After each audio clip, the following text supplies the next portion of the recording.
बिस्मिल्लाहिर्रहमानिर्रहीम। तमाम बुजुर्गों, दोस्तों, भाइयों को अस्सलामु अलैकुम वरहमतुल्लाहि वबरकातुहू। सबसे पहले तमाम भाई इखलास के साथ दुरूद पाक पढ़ लें। आज हम अल्ताफ़ हुसैन हाली की जो हमद है, 9th क्लास का ये सबक है, उसकी हमद के चौथे, पाँचवें, छठे और सातवें शेर की तशरीह करेंगे। मैंने आपको बताया भी है कि तशरीह के लिए सबसे पहले हम मुश्किल अल्फाज के माहनी जो हैं वो तलाश करते हैं और जो बाकी रह जाते हैं लफ्ज़ उनके मुतरादिफ लिखते हैं और इस तरह हम जुमले को तरतीब देते हैं और तशरीह हो जाती है।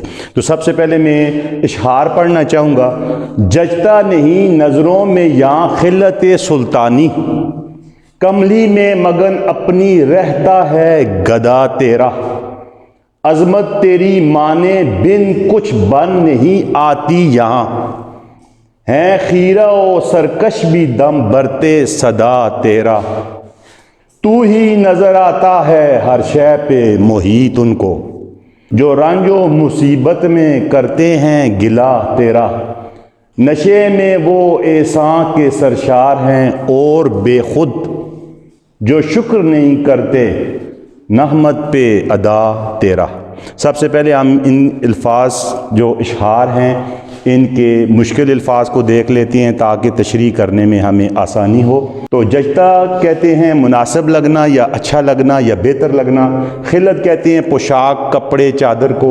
सुल्तान कहते हैं बादशाह को। मगन कहते हैं जो अपनी ही धुन में लगा रहे, अपनी मनमानी करे और अपनी एक दुनिया बसाई हुए हो। कमली कहते हैं मोटी चादर को। गदा कहते हैं फ़कीर को, मांगने वाले को। अज़मत कहते हैं बढ़ाई को। बिन कहते हैं बगैर को। बन कहते हैं काम बन जाना, काम का हो जाना। खीरा और सरकश कहते हैं नाफरमा को। दम भरना कहते हैं नाम लेना, याद करने वाले को। शय कहते हैं चीज़ को। मोहित कहते हैं किसी भी चीज़ को घेरे में लेना। और रंज मुसीबत कहते हैं परेशानी को। अब हम इन इशहार की तशरीह की तरफ आएंगे। तो जचता नहीं नज़रों में कि मेरी नज़रों को कोई चीज़ अच्छी नहीं लगती।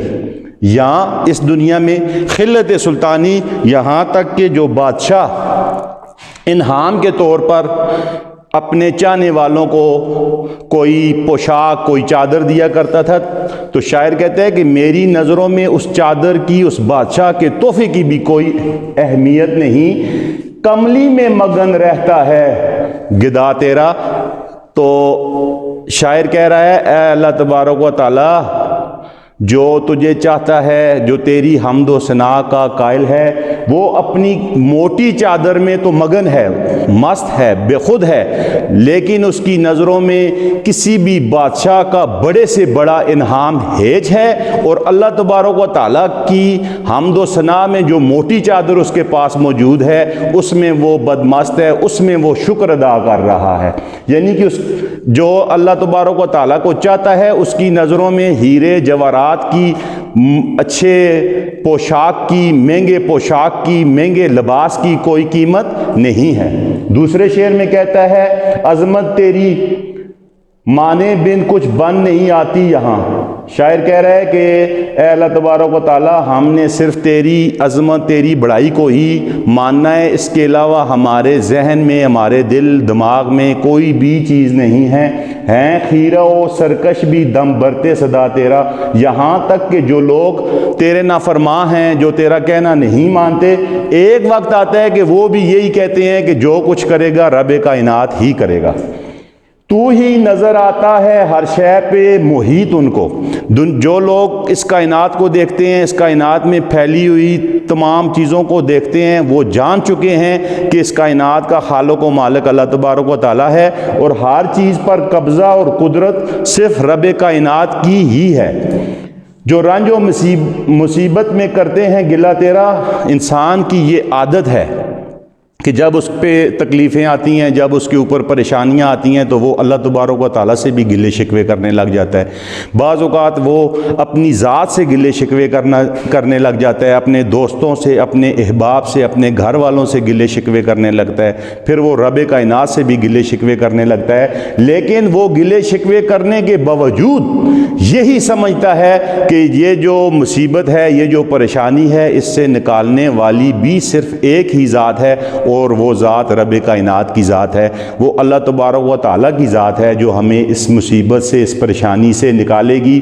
اور اوپر والا 7واں شعر جو ہے وہ کچھ اس طرح ہے کہ نشے میں وہ احسان کے سرشار ہیں اور بے خود، یعنی اللہ تبارک و تعالیٰ نے انسانوں پر اتنے احسانات کیے، ان کو اتنا رزق دیا، ان کو اتنی دنیا کی نعمتیں دے دی کہ وہ ان نعمتوں کے نشے میں بے خود ہو گئے ہیں، وہ اس ذات کو، رب کائنات کو بھول گئے ہیں، اور وہ نعمتوں کے نشے میں جو ہیں وہ دھت ہو گئے ہیں، بے خود ہو گئے ہیں، انہیں کسی چیز کی پرواہ نہیں۔ وہ یہ سمجھ رہے ہیں کہ یہ نعمتیں، یہ جو ان کی بڑھائی ہے، یہ جو دولت کے ان کے پاس انبار لگے ہوئے ہیں، یہ ہمیشہ ان کے پاس رہیں گے۔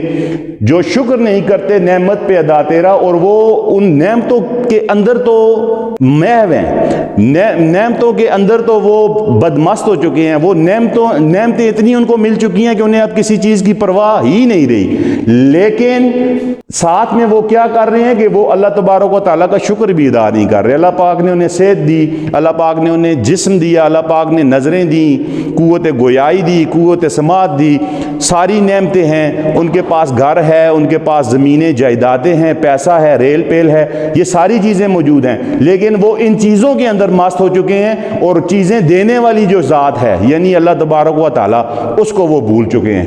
تو ان 4 جو اشعار ہیں، ان کا جو خلاصہ بنتا ہے وہ یہ بنتا ہے کہ جو لوگ اللہ تبارک و تعالیٰ کو چاہتے ہیں وہ بادشاہوں کے تحفوں کے بجائے اپنی ہستی میں، خودداری میں مست رہتے ہیں، اور ان کی نظروں میں سب سے عظیم ترین ذات صرف اللہ تبارک و تعالیٰ کی ذات ہے، گو کہ وہ نافرمان ہیں، لیکن پھر بھی وہ یہ سمجھتے ہیں کہ ہماری جو سرکشیاں ہیں ان کی معافی دینے والی صرف ایک ذات ہے، اور وہ رب کائنات کی ذات ہے، اور ان کی نظروں میں کسی بھی قسم کی کوئی چیز، اس کی کوئی حیثیت نہیں رہتی جو اللہ تبارک و تعالیٰ سے لو لگا لیتے ہیں۔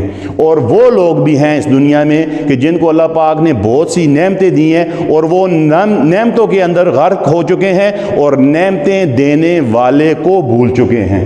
تو الطاف حسین حالی کے بارے میں آپ ویسے بھی جانتے ہیں کہ بہت ہی پائے کے یہ مصنف تھے، اور انہوں نے اردو ادب کے ساتھ ساتھ اپنی عوام کے ساتھ، بالخصوص مسلمانان ہند کے لیے بڑے کام سر انجام دیے ہیں، اور ان کی چند کتابیں پہلے بھی میں بتا چکا ہوں، پھر ان پہ دیکھ لیتے ہیں کہ ان کی مسدس حالی بہت مشہور ہے، جس میں انہوں نے مسلمانوں کے حالات کے بارے میں لکھا۔ پھر ان کی ایک کتاب حالات اسلامی ہے، مقدمہ شعر و شاعری جو ہے یہ تنقید کی کتاب ہے، اس سے آج بھی لوگ استفادہ کر رہے ہیں۔ اور ایک ان کی اور بھی کتابیں ہیں، لیکن ان میں ایک ضخیم کتاب ان کی دیوان حالی کے نام سے بھی موجود ہے۔ تو ہم جیسا کہ آپ جانتے بھی ہیں کہ وہ نظم جس میں اللہ تبارک و تعالیٰ کی صفات بیان کی جائیں حمد کہلاتی ہے۔ انشاءاللہ تعالی ہم نئے لیکچر کے ساتھ آپ حاضر ہوں گے، اس وقت تک کے لیے آپ سے اجازت چاہیں گے۔ اپنی خصوصی دعاؤں میں یاد رکھنا ہے، اگر ویڈیو پسند آئے تو لائک کیجئے، شیئر کیجئے، چینل کو سبسکرائب بھی کیجئے، اپنی دعاؤں میں یاد رکھیے گا۔ والسلام۔